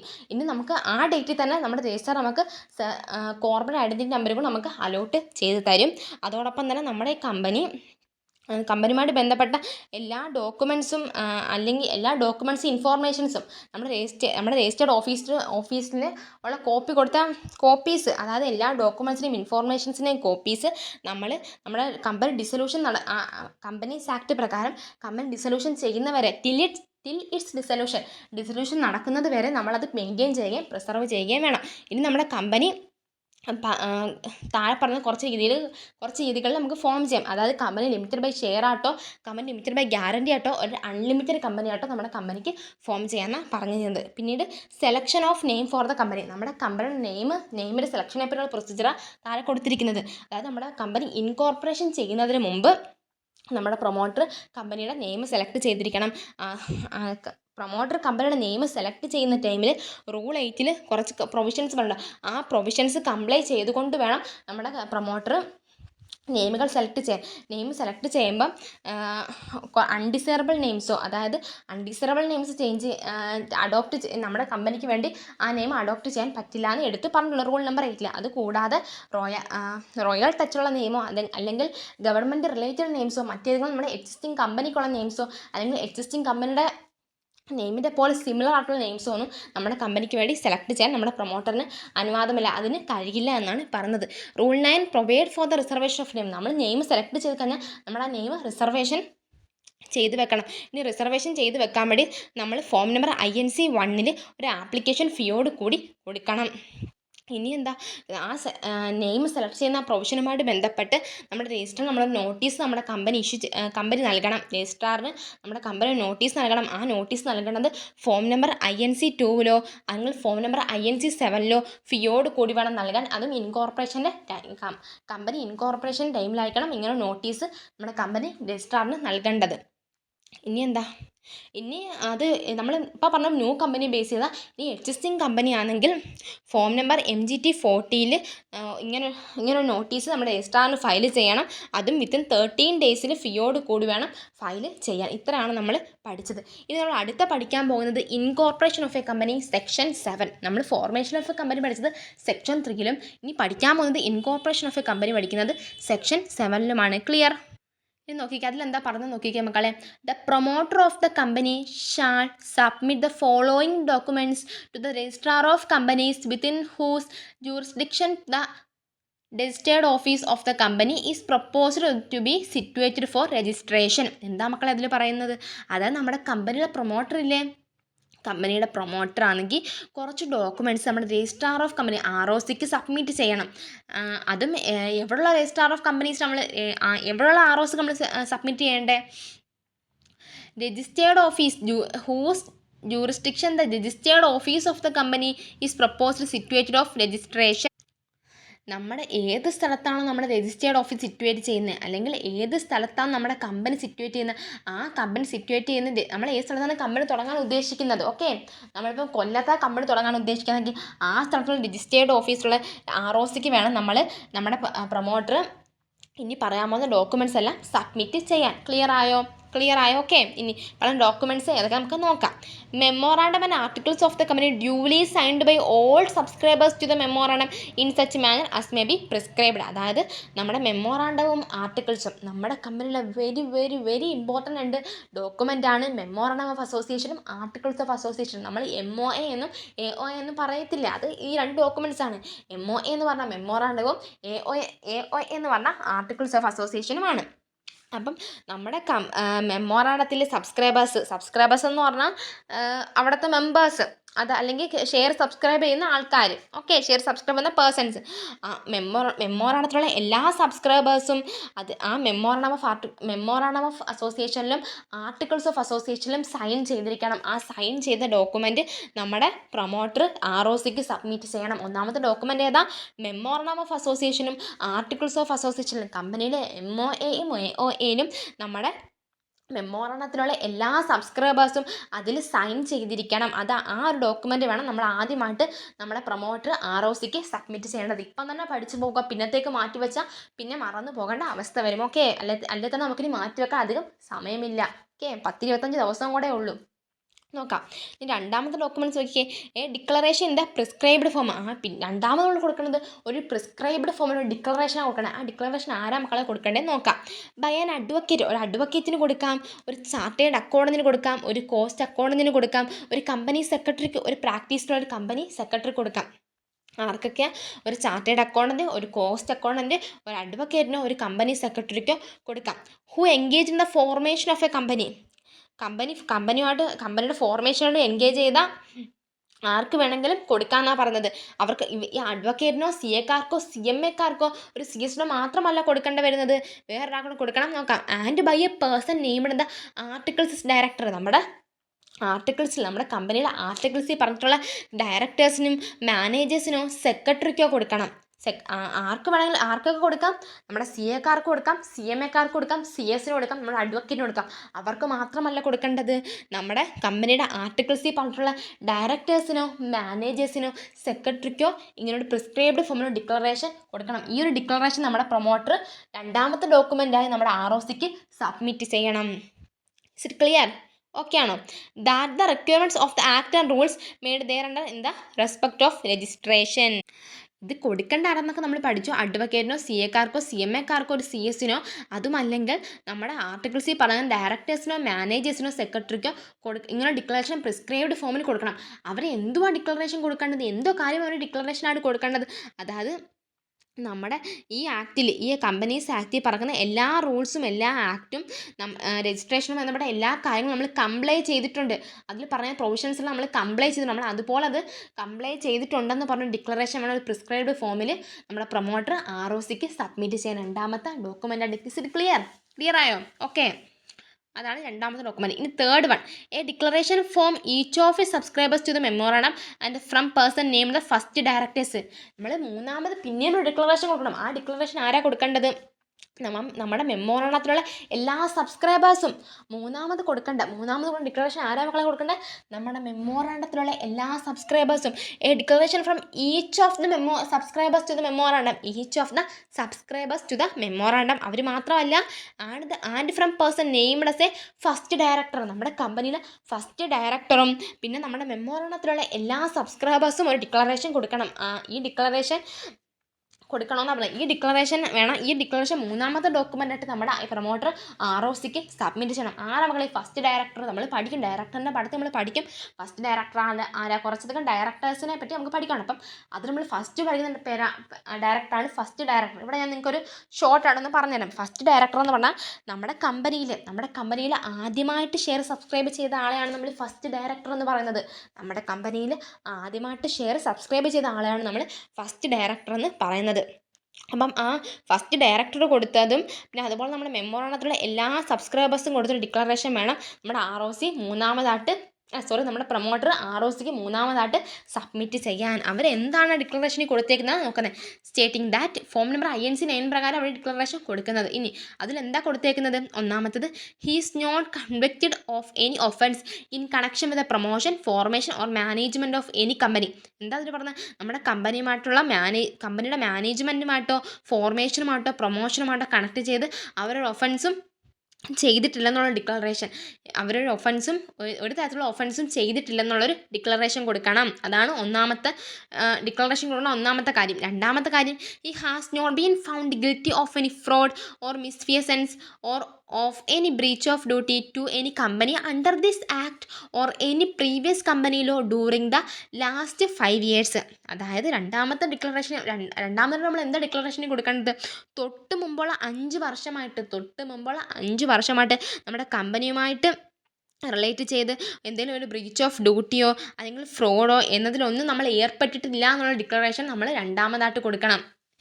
നമ്മൾ ആ ഡിക്ലറേഷൻ എന്തൊക്കെയാണ് കൊടുക്കേണ്ടത്? ഒന്നാമതായിട്ട് കൊടുക്കേണ്ടത് നമ്മുടെ കമ്പനിയുടെ മാനേജ്മെൻറ്റുമായിട്ടോ ഫോർമേഷനുമായിട്ടോ പ്രൊമോഷനുമായിട്ട് കണക്ട് ചെയ്ത് ഒരു ഒഫൻസും നമ്മൾ ചെയ്തിട്ടില്ല എന്നുള്ള ഡിക്ലറേഷൻ. രണ്ടാമത് കൊടുക്കേണ്ടത് നമ്മൾ തൊട്ട് മുമ്പുള്ള 5 വർഷമായിട്ട് കമ്പനിയുമായിട്ട് റിലേറ്റ് ചെയ്ത ഒരു ബ്രീച്ച് ഓഫ് ഡ്യൂട്ടിയോ ഫ്രോഡോ ഒന്നിലും നമ്മൾ ഏർപ്പെട്ടിട്ടില്ലെന്നുള്ള ഒരു ഡിക്ലറേഷൻ കൊടുക്കണം. ഇനി മൂന്നാമത് കൊടുക്കണം എന്താണെന്ന് നോക്കിയേ, in all the documents filed with the registrar four registration of the company contain information that is correct and complete and true to best of his knowledge and belief. നമ്മൾ രജിസ്ട്രേഷൻ ടൈമിൽ നമ്മൾ company രജിസ്ട്രേഷനോട് ബന്ധപ്പെട്ട് രജിസ്ട്രാറിന് file ചെയ്ത എല്ലാ ഡോക്യുമെൻറ്റ്സും കറക്റ്റും കംപ്ലീറ്റുമാണെന്ന്, എല്ലാ ഇൻഫോർമേഷൻസും believe ആണെന്നും അല്ലെങ്കിൽ എല്ലാ ഇൻഫോർമേഷൻസും ട്രൂത്തുള്ള ഇൻഫോർമേഷൻസ് ആണെന്നും നമ്മൾ ഡിക്ലറേഷൻ കൊടുക്കണം. ആരൊക്കെ 3 ഡിക്ലറേഷൻ കൊടുക്കണ്ടേ? നമ്മുടെ മെമ്മോറാണ്ടത്തിലെ എല്ലാ സബ്സ്ക്രൈബേഴ്സും നമ്മുടെ കമ്പനിയുടെ ഫസ്റ്റ് ഡയറക്ടറാണ് ഈ 3 ഡിക്ലറേഷനായിട്ട് കൊടുക്കേണ്ടത്. ക്ലിയർ? അപ്പോൾ എന്തൊക്കെയാണ് 3 ഡിക്ലറേഷൻ? ഒന്നാമത്തത് നമ്മുടെ കമ്പനിയുമായിട്ട് ബന്ധപ്പെട്ട മാനേജ്മെൻറ്റോ അല്ലെങ്കിൽ ഫോർമേഷനോ അല്ലെങ്കിൽ പ്രൊമോഷനോട് കണക്ട് ചെയ്ത ഒരു ഒഫൻസും നമ്മൾ ഏർപ്പെട്ടിട്ടില്ല. രണ്ടാമത് എന്താ, തൊട്ട് മുമ്പുള്ള 5 വർഷമായിട്ട് കമ്പനിയുമായിട്ട് റിലേറ്റ് ചെയ്ത ഒരു ബ്രീച്ച് ഓഫ് ഡ്യൂട്ടി ഫ്രോഡ് എന്നതിലൊന്നും നമ്മൾ ഏർപ്പെട്ടിട്ടില്ല. മൂന്നാമത് കൊടുക്കേണ്ടത് നമ്മൾ കമ്പനിയുടെ രജിസ്ട്രേഷൻ ടൈമിൽ നമ്മൾ രജിസ്ട്രാറിന് കൊടുത്ത എല്ലാ ഡോക്യുമെൻറ്റ്സും ട്രൂത്ത് ആയിട്ടുള്ളതും കറക്റ്റ് ആയിട്ടുള്ളതും കംപ്ലീറ്റ് ആയിട്ടുള്ള ഇൻഫോർമേഷൻസ് നമ്മൾ കൊടുത്തതെന്നുള്ള അതല്ല അങ്ങനെ നമ്മൾ കൊടുത്തതെന്നുള്ള ഡിക്ലറേഷൻ നമ്മൾ കൊടുക്കണം. ഈ 3 കാര്യം വേണം നമ്മുടെ എല്ലാ സബ്സ്ക്രൈബേഴ്സും, കമ്പനിയിലെ എല്ലാ സബ്സ്ക്രൈബേഴ്സും ഫസ്റ്റ് ഡയറക്ടറും കൊടുക്കേണ്ട മൂന്നാമത്തെ ഡിക്ലറേഷൻ. Is it clear? 3 പഠിച്ചു ഇൻകോർപ്പറേഷനുമായി ബന്ധപ്പെട്ട്. ഇനി നാലാമത് എന്താ കൊടുക്കേണ്ടത്? നാലാമത് ഡിക്ലറേഷൻ നമ്മൾ കൊടുക്കണം, നാലാമതൊരു ഡോക്യുമെൻ്റ് നമ്മൾ കൊടുക്കണം. നമ്മുടെ പ്രൊമോട്ടർ ROCക്ക് നാലാമത് ഡോക്യുമെൻ്റ് ഏതാണെന്ന് നോക്കിയാൽ the address of correspondence still registered office is established. അതായത് നമ്മുടെ രജിസ്റ്റേർഡ് ഓഫീസിൻ്റെ അഡ്രസ്സ് കൊടുക്കണം. ഇപ്പം നമുക്ക് നിലവിൽ ഒരു രജിസ്റ്റേർഡ് ഓഫീസ് ഇല്ലെന്ന് വെച്ചോ, അപ്പം നമ്മൾ രജിസ്റ്റേർഡ് ഓഫീസായിട്ട് കണക്കാക്കുന്ന ഒരു സ്ഥലം ഉണ്ടല്ലോ, ആ സ്ഥലത്തിന് അഡ്രസ്സ് കൊടുക്കണം. നമ്മൾ കറസ്പോണ്ടിങ് ടിൽ രജിസ്റ്റേർഡ് ഓഫീസാണ് പറഞ്ഞേക്കുന്നത്. നമ്മൾ രജിസ്റ്റേർഡ് ഓഫീസുമായിട്ട് കണക്കാക്കുന്ന അല്ലെങ്കിൽ നമ്മൾ വിചാരിക്കുന്ന ആ ഒരു രജിസ്റ്റേർഡ് ഓഫീസിൽ നമ്മളൊരു സ്ഥലം കണ്ടുകിട്ടുണ്ട്, ആ ഒരു സ്ഥലത്തിന് അഡ്രസ്സ് വേണം നമ്മൾ കൊടുക്കാൻ. ഇതാണ് നാലാമത്തെ ഡോക്യുമെൻ്റായിട്ട് നമ്മുടെ പ്രൊമോട്ടർ ROCക്ക് സബ്മിറ്റ് ചെയ്യേണ്ടത്. ഇനി അഞ്ചാമത്തെ document, all particulars of every subscribers to the memorandum along with the proof of identity. അതായത് നമ്മുടെ മെമ്മോറാണ്ടത്തിലെ എല്ലാ സബ്സ്ക്രൈബേഴ്സിനെയും പർട്ടിക്കുലേഴ്സ്, അവരുടെ ഡീറ്റെയിൽസ്, അവരുടെ ഐഡൻറ്റിറ്റി പ്രൂഫ് എല്ലാം നമ്മൾ കൊടുക്കണം. പ്രൊമോട്ടർ ROCക്ക് എന്തൊക്കെ അഞ്ചാമത്തെ ഡോക്യുമെൻ്റ് എന്താ കൊടുക്കേണ്ടത്? നമ്മുടെ എല്ലാ സബ്സ്ക്രൈബേഴ്സിനെ particulars all particulars of every subscriber, മെമ്മോറാണ്ടത്തിലെ എല്ലാ സബ്സ്ക്രൈബേഴ്സിനെ പർട്ടിക്കുലേഴ്സ് ഐഡൻറ്റിറ്റി പ്രൂഫായിട്ട് അല്ലെങ്കിൽ പ്രൂഫ് ഓഫ് ഐഡൻറ്റിറ്റി ആയിട്ട്, രണ്ടും ഒന്ന് തന്നെ, പ്രൂഫ് ഓഫ് ഐഡൻറ്റിറ്റി ആയിട്ട് നമ്മൾ പ്രൊമോട്ടർ ROCക്ക് അഞ്ചാമത്തെ ഡോക്യുമെൻ്റായിട്ട് കൊടുക്കണം. ഇനി ആറാമത്തെ ഡോക്യുമെൻ്റ് എന്താ? The particulars of person mention in the articles is the first director of the company. നമ്മുടെ കമ്പനിയുടെ ആർട്ടിക്കിൾസിൽ മെൻഷൻ ചെയ്തിരിക്കുന്ന കമ്പനിയുടെ ഫസ്റ്റ് ഡയറക്ടറിൻ്റെ ഡീറ്റെയിൽസും കാര്യങ്ങളെല്ലാം നമ്മൾ കൊടുക്കണം. ഇനി അടുത്ത എന്താ? The consent to act as a director of the company in such forms may be prescribed. ഒരു പ്രിസ്ക്രൈബ്ഡ് ഫോമിൽ നമ്മുടെ ഡയറക്ടേഴ്സിനെ അപ്പോയിൻറ്റ് ചെയ്യുമ്പം ഡയറക്ടേഴ്സിന് കൺസെൻറ്റ് വാങ്ങിത്തരാം. ആ കൺസെൻറ്റും കൂടെ നമ്മൾ പ്രൊമോട്ടർ ROCയുടെ മുമ്പിൽ സബ്മിറ്റ് ചെയ്തിരിക്കണം. ഇൻകോർപ്പറേഷനോട് ബന്ധപ്പെട്ട് നമ്മുടെ പ്രൊമോട്ടർ ROCയുടെ മുമ്പിൽ 7 ഡോക്യുമെൻറ്റ്സാണ് സബ്മിറ്റ് ചെയ്യണം. അതിൽ ഒന്നാമത്തെ ഡോക്യുമെൻറ്റ്സ് ഏതാ മക്കളെ? നോക്കിക്കേ, memorandum and articles of association company duly signed by all subscribers to the memorandum. അതായത് നമ്മുടെ മെമ്മോറാണ്ടത്തിലുള്ള എല്ലാ സബ്സ്ക്രൈബേഴ്സും മെമ്മോറാണ്ടത്തിലും ആർട്ടിക്കിൾസിലും സൈൻ ചെയ്തിരിക്കണം. രണ്ടാമത്തെ ഡോക്യുമെൻറ്റ്സ് നമ്മളൊരു പ്രിസ്ക്രൈബ്ഡ് ഫോമിൽ ഡിക്ലറേഷൻ കൊടുക്കണം. ആ ഡിക്ലറേഷൻ കൊടുക്കുന്ന ആരൊക്കെയാണ്? ഒരു അഡ്വക്കേറ്റോ, ഒരു ചാർട്ടേഡ് അക്കൗണ്ടൻറ്റോ, ഒരു കോസ്റ്റ് അക്കൗണ്ടൻറ്റോ അല്ലെങ്കിൽ ഒരു കമ്പനി സെക്രട്ടറിയാണ് കൊടുക്കേണ്ടത്. അവർ മാത്രം കൊടുത്താൽ പോരാ, നമ്മുടെ കമ്പനിയുടെ ആർട്ടിക്കിൾസിലുള്ള ഡയറക്ടേഴ്സോ മാനേജേഴ്സോ സെക്രട്ടറി ഇവരിൽ ആരെങ്കിലും ഒരാളും കൂടെ ഒരു പ്രിസ്ക്രൈബ്ഡ് ഫോമിൽ ഒരു ഡിക്ലറേഷൻ കൊള്ളണം. ആ ഡിക്ലറേഷനിൽ പറഞ്ഞിരിക്കുന്നത് എന്താ? നമ്മുടെ കമ്പനീസ് ആക്ടിന് ബന്ധപ്പെട്ട എല്ലാ റൂൾസും എല്ലാ പ്രൊവിഷൻസും നമ്മൾ കംപ്ലൈ ചെയ്തിട്ടുണ്ടെന്നുള്ള ഒരു ഡിക്ലറേഷൻ വേണം ഇവരിൽ ആരെങ്കിലുമൊക്കെ കൊടുക്കാൻ. ഓക്കെ. ഇനി മൂന്നാമത്തെ ഡോക്യുമെൻ്റ് ഏതാ? അവിടെ ഒരു ഡിക്ലറേഷൻ നമ്മൾ കൊടുക്കേണ്ടത്. ആ ഡിക്ലറേഷൻ നമ്മുടെ മെമ്മോറാണ്ടത്തിലുള്ള എല്ലാ സബ്സ്ക്രൈബേഴ്സും, അല്ലെങ്കിൽ നമ്മുടെ മെമ്മോറാണ്ടത്തിലെ എല്ലാ സബ്സ്ക്രൈബേഴ്സും, അവരോടൊപ്പം നമ്മുടെ ഫസ്റ്റ് ഡയറക്ടറും വേണം അങ്ങനെ ഒരു ഡിക്ലറേഷൻ കൊടുക്കാൻ. ഇവർ രണ്ടുപേരും കൂടെ ചേർന്ന് വേണം ആ ഡിക്ലറേഷൻ കൊടുക്കാൻ. ആ ഡിക്ലറേഷൻ എന്തൊക്കെ അവർ സ്റ്റേറ്റ് ചെയ്തേക്കുന്നത്? ഒന്നാമത് പറഞ്ഞിരിക്കുന്നത്, നമ്മുടെ കമ്പനിയുടെ മാനേജ്മെൻറ്റുമായിട്ടോ പ്രൊമോഷനുമായിട്ടോ ഫോർമേഷനുമായിട്ടോ കണക്ട് ചെയ്ത് ഓരോ ഒഫൻസ് നമ്മൾ ഏർപ്പെട്ടിട്ടില്ല. രണ്ടാമത്തെ എന്താ? തൊട്ട് മുമ്പുള്ള 5 വർഷമായിട്ട് കമ്പനിയുമായിട്ട് റിലേറ്റ് ചെയ്ത ഒരു ബ്രീച്ച് ഓഫ് ഡ്യൂട്ടിയോ ഫ്രോഡോ എന്നിവയൊന്നും നമ്മൾ ഏർപ്പെട്ടിട്ടില്ല. മൂന്നാമത് പറഞ്ഞിരിക്കുന്നത് എന്താ? നമ്മുടെ കമ്പനിയുടെ രജിസ്ട്രേഷനുമായിട്ട് ബന്ധപ്പെട്ട് നമ്മൾ രജിസ്ട്രാറിന് ഫയൽ ചെയ്ത എല്ലാ ഡോക്യുമെൻറ്റ്സും ഇൻഫോർമേഷൻസും കറക്റ്റ് ആണെന്നും കംപ്ലീറ്റ് ആണെന്നും ട്രൂത്ത് ആയിട്ടുള്ളതുമാണെന്ന് നമ്മൾ അങ്ങനെയുള്ള ഡോക്യുമെൻറ്റ്സ് നമ്മൾ കൊടുത്തത് നമ്മൾ സ്റ്റേറ്റ് ചെയ്ത് ആ ഒരു ഡിക്ലറേഷൻ നമ്മൾ കൊടുക്കണം, നമ്മുടെ ഫസ്റ്റ് ഡയറക്ടറും മെമ്മോറാണ്ടത്തിലുള്ള എല്ലാ സബ്സ്ക്രൈബേഴ്സും. ഓക്കെ. ഇനി നമ്മൾ നാലാമത് കൊടുക്കുന്ന ഡോക്യുമെൻ്റ് എന്താ മക്കളെ? അതായത് നമ്മുടെ രജിസ്റ്റേർഡ് ഓഫീസർ കണക്കാക്കുന്ന ഒരു സ്ഥലമുണ്ടല്ലോ, ആ ഒരു രജിസ്റ്റേർഡ് ഓഫീസിൻ്റെ അഡ്രസ്സ് വേണം നമ്മൾ കൊടുക്കാൻ. ഇനി അഞ്ചാമത് കൊടുക്കുന്നത് അവരുടെ നമ്മുടെ എല്ലാ സബ്സ്ക്രൈബേഴ്സ്, നമ്മുടെ കമ്പനിയുള്ള എല്ലാ സബ്സ്ക്രൈബേഴ്സിനെയും ഡീറ്റെയിൽസ് ഒരു ഐഡൻറ്റിറ്റി പ്രൂഫായിട്ടും വേണം നമ്മൾ കൊടുക്കാൻ. ഇനി ആറാമത് കൊടുക്കുന്ന ഡീറ്റെയിൽസ് എന്ന് പറഞ്ഞാൽ നമ്മുടെ ആർട്ടിക്കിൾസിൽ മെൻഷൻ ചെയ്ത ഫസ്റ്റ് ഡയറക്ടേഴ്സിൻ്റെ ഡീറ്റെയിൽസ് കൊടുക്കണം. ഏഴാമത് കൊടുക്കുന്നത്, ലാസ്റ്റ് വൺ കൊടുക്കുന്നത്, നമ്മുടെ കമ്പനി ഡയറക്ടേഴ്സിൻ്റെ കൺസെൻറ്റ്, കമ്പനിയിൽ അപ്പോയിൻറ്റ് ഡയറക്ടേഴ്സിൻ്റെ കൺസെൻറ്റ് നമ്മൾ പ്രൊമോട്ടർ ROCക്ക് ഏഴാമത്തെ ഡോക്യുമെൻ്റായിട്ട് സബ്മിറ്റ് ചെയ്യണം. ഇത്രയും ഡോക്യുമെൻ്റാണ് ഇൻകോർപ്പറേഷൻ ഓഫ് കമ്പനിയുടെ ഇൻകോർപ്പറേഷൻ ടൈമിന് നമ്മുടെ പ്രൊമോട്ടർ ROCക്ക് സബ്മിറ്റ് ചെയ്യേണ്ടത്. ഈസ് ഇറ്റ് ക്ലിയർ ആണോ? ഓക്കെ ആണോ? ഇനി the memorandum of association and articles of association are the basic essential document of the company. നമുക്കൊക്കെ അറിയാം നമ്മുടെ കമ്പനിയിലെ ബേസിക് എസെൻഷ്യൽ ഡോക്യുമെൻ്റ് എന്ന് പറഞ്ഞാൽ രണ്ട് ഡോക്യുമെൻ്റ് ഉള്ളൂ, മെമ്മോറാണ്ടം ഓഫ് അസോസിയേഷനും ആർട്ടിക്കിൾസ് ഓഫ് അസോസിയേഷനും. ക്ലിയർ ആണോ? ഓക്കെ, അതാണ് പറഞ്ഞത്. ഇനി as per companies amendment ordinance 2019 every company shall not commence business includes. നോക്കാം. Directors file declaration with ROC within 180 days of incorporation that every subscriber has paid the amount on shares as agreed and registered office has been verified by filing necessary return. അവരെന്താ പറഞ്ഞത്? As per companies amendment ordinance 2019 every company shall not commence business unless. അതായത് ഒരു കമ്പനിക്ക് താഴെ പറഞ്ഞ കാര്യങ്ങൾ okay അല്ലെങ്കിൽ നമ്മുടെ കമ്പനിക്കകത്ത് ബിസിനസ് ചെയ്യാൻ പാടില്ല. ഒരു കമ്പനിക്ക് നമ്മൾ ഇനി പറയുന്നത് താഴെ പറഞ്ഞ രണ്ട് കാര്യങ്ങളുണ്ട്. ആ രണ്ട് കാര്യങ്ങൾ ഓക്കെ അല്ലെങ്കിൽ നമ്മുടെ കമ്പനിക്കകത്ത് ബിസിനസ് ചെയ്യാൻ പാടില്ല. ഒന്നാമത്തെ കാര്യം എന്താ? നമ്മൾ വായിച്ചിരുന്നു, directors file A declaration with ROC. നമ്മുടെ ഡയറക്ടേഴ്സിന് ഡിക്ലറേഷൻ നമ്മൾ ROCക്ക് കൊടുക്കണം 180 ഡേയ്സിനുള്ളിൽ. നമ്മുടെ ഇൻകോർപ്പറേഷൻ ചെയ്ത് 180 ഡേയ്സിനുള്ളിൽ നമ്മൾ ROCക്ക് നമ്മൾ ഡയറക്ടേഴ്സ് ഒരു ഡിക്ലറേഷൻ കൊടുക്കണം. ആ ഡിക്ലറേഷൻ എന്താ പറയുന്നത്? That every subscriber has paid the amount on shares as agreed, registered office has been verified by filing necessary return. അതായത് നമ്മുടെ കമ്പനിയിലെ എല്ലാ സബ്സ്ക്രൈബേഴ്സും അവരുടെ ഷെയറിന് എമൗണ്ട് അവർ പെയ്ഡ് ചെയ്തിട്ടുണ്ട്, അവർ എഗ്രി ചെയ്ത എമൗണ്ട് അവർ പെയ്ഡ് ചെയ്തിട്ടുണ്ട് എന്നും അതവർ രജിസ്റ്റേർഡ് ഓഫീസിൽ വെരിഫൈ ചെയ്തിട്ടുണ്ടെന്നും റിട്ടേൺ ഫയൽ ചെയ്തിട്ടുണ്ടെന്നും നമ്മുടെ ഡയറക്ടേഴ്സ് ROCക്ക് ഇൻകോർപ്പറേഷൻ ചെയ്ത് 180 ഡേയ്സിനുള്ളിൽ ഡിക്ലറേഷൻ കൊടുക്കണം. ഇങ്ങനെ ഡിക്ലറേഷൻ കൊടുത്താൽ മാത്രമേ നമ്മുടെ ഒരു കമ്പനിക്ക് കമ്പനിയിൽ ബിസിനസ് ചെയ്യാനായിട്ട് അല്ലെങ്കിൽ കമ്പനി മുന്നോട്ട് കൊണ്ടുപോകാനായിട്ട് പറ്റൂ. ഇനി name of the company may be striked off no office is on found on physical verification നടത്തി അങ്ങനെ രജിസ്റ്റേർഡ് ഓഫീസേ അവിടെ ഇല്ലെന്ന് കണ്ടെത്തിയാൽ നമ്മുടെ കമ്പനിയുടെ നെയിം അവർ സ്ട്രൈക്ക് ഓഫ് ചെയ്യും, അതായത് വെട്ടിക്കളയുമെന്നാണ് പറയുന്നത്. നമ്മുടെ കമ്പനിയുടെ നെയിം അവർ വെട്ടിക്കളയും. ഈ ഒരു കാര്യം ഓക്കെ അല്ലെങ്കിൽ നമ്മുടെ കമ്പനിക്ക് ബിസിനസ് ചെയ്യാൻ പോലും പറ്റത്തില്ല, അല്ലെങ്കിൽ കമ്പനി മുന്നോട്ട് കൊണ്ടുപോകാൻ പോലും പറ്റത്തില്ല. ഏതൊക്കെ കാര്യങ്ങൾ? ഒന്നാമത്തെ കാര്യമെന്ന് പറയാൻ ആകെ ഒരു കാര്യമേ ഉള്ളൂ. ഒന്നാമത്തെ കാര്യം അതിൽ പറയുന്ന കാര്യമെന്ന് പറഞ്ഞാൽ നമ്മുടെ ഡയറക്ടേഴ്സ് നമ്മുടെ ROCക്ക് ഇൻകോർപ്പറേഷൻ നടന്ന് 180 ഡേയ്സിനുള്ള ഡിക്ലറേഷൻ ഫയൽ ചെയ്യണം. ആ ഡിക്ലറേഷൻ എന്താ മക്കളെ പറഞ്ഞിരിക്കുന്നത്? നമ്മുടെ കമ്പനിയുള്ള എല്ലാ സബ്സ്ക്രൈബേഴ്സും ഷെയറിൻ്റെ നമ്മുടെ കമ്പനി എന്ന് പറഞ്ഞാൽ ഷെയറിൻ്റെ എമൗണ്ട് പെയ്ഡ് ചെയ്തിട്ടുണ്ട്. അവർ എഗ്രി ചെയ്ത എമൗണ്ട് അവർ കൊടുക്കാമെന്ന് പറഞ്ഞ എമൗണ്ട് ഉണ്ടല്ലോ, ഫുൾ എമൗണ്ട് കൊടുക്കണമെന്നില്ല, അവർ എഗ്രി ചെയ്തൊരു എമൗണ്ട് കൊടുത്തിട്ടുണ്ട് എന്നും നമ്മുടെ രജിസ്റ്റേർഡ് ഓഫീസ് വെരിഫൈ ചെയ്തിട്ട് റിട്ടേൺ ഫയൽ ചെയ്തിരിക്കണമെന്നും ഈ ഒരു കാര്യം നമ്മുടെ ഡയറക്ടർ നമ്മുടെ ROCക്ക് 180 ഡേയ്സിനുള്ളിൽ ഡിക്ലറേഷൻ ഫയൽ കൊടുത്തിരിക്കണം, അല്ലെങ്കിൽ ഫയൽ ചെയ്തിരിക്കണം എന്നാണ് പറയുന്നത്. ഇനി ഫിസിക്കൽ വെരിഫിക്കേഷൻ നടത്തിയ ഇങ്ങനൊരു ഓഫീസ് ഇല്ല എങ്കിൽ നമ്മുടെ കമ്പനിയുടെ നെയിം തന്നെ സ്ട്രൈക്ക് ഓഫ് ചെയ്യും, വെട്ടിക്കളയുമെന്നാണ് പറഞ്ഞത്. ഇത്രയാണ് നമ്മൾ പഠിച്ചത്. ഇത്രയും ക്ലിയർ ആണോ? ഓക്കെ ആണോ? ഓക്കെ. ഇനി നമ്മൾ അടുത്ത പഠിക്കാൻ പോകുന്ന വളരെ വെരി വെരി ഇമ്പോർട്ടൻറ്റ് ഡോക്യുമെൻറ്റ്സ് ആണ് മെമ്മോറണ്ടം ഓഫ് അസോസിയേഷനും ആർട്ടിക്കിൾസ് ഓഫ് അസോസിയേഷനും. നമ്മുടെ കമ്പനിയെ സംബന്ധിച്ച് ഏറ്റവും എസെൻഷ്യലായ 2 ഡോക്യുമെൻ്റ് ആണ് MOAയും AOAയും. ഓക്കെ, അത് നമ്മൾ ഫസ്റ്റ് പഠിക്കാൻ പോകുന്നതാണ് MOA. MOAയുടെ ഇതെന്തുവാ? Memorandum of association. നോക്കാം, എന്താണ് മെമ്മോറണ്ടം ഓഫ് അസോസിയേഷൻ?